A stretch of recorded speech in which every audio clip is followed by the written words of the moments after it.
Dans l'épisode du 21 décembre de Demain nous appartient, Étienne et Dorian sont partis en randonnée avec Gérald Daguet. Une sonnerie indique à Dorian qu'ils ont de nouveau du réseau et il s'empresse donc de consulter son portable. Seulement il tombe sur un avis de recherche de la police avec la photo de Daguet. Dorian prévient son père et les randonneurs mentent à Gérald qui leur demande ce qu'il regarde. Pendant qu'il a le dos tourné, Étienne envoie un message à Bénédicte.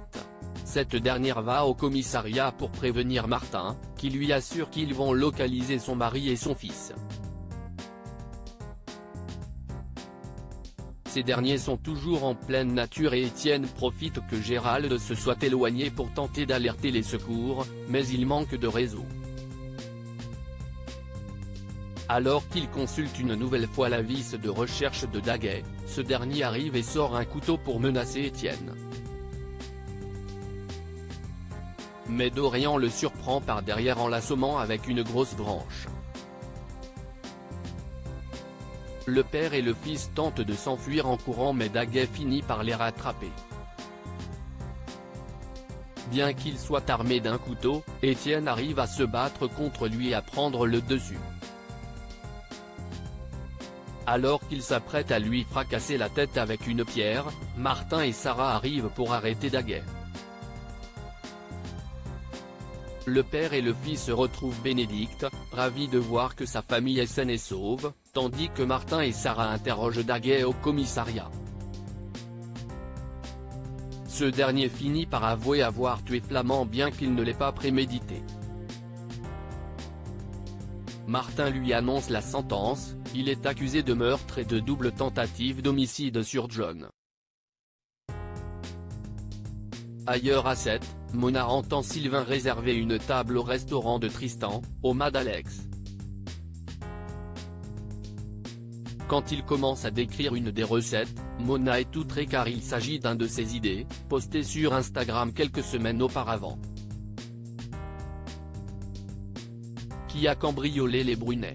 Après le repas au Maha avec Sylvain, Christelle félicite Tristan et laisse entendre qu'il fait des jaloux. L'histoire de Mona éclate alors au grand jour, ce qui rend Tristan furieux. Il affirme en effet avoir inventé cette recette. Et il peut le confirmer grâce à la photo d'un de ses menus qui date de plusieurs mois. Le chef décide d'aller voir Mona pour mettre les choses au clair, et cette dernière reconnaît qu'ils ont donc eu la même idée. Elle n'hésite cependant pas à lui donner quelques conseils pour améliorer sa version. Enfin au domaine viticole de Victor Brunet, Philippine a sorti le sapin mais avoue détester le décorer, tout comme Victor. Les adultes finissent par laisser Timothée et Violette scène occupée.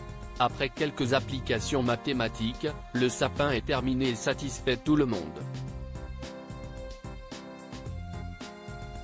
Victor et Timothée déposent les cadeaux au pied du sapin et sortent dîner en ville mais à leur retour, tous les cadeaux ont été dérobés. Un mystérieux mot a été laissé dans le sapin et des traces de chaussures laissent penser que le voleur est passé par la cheminée.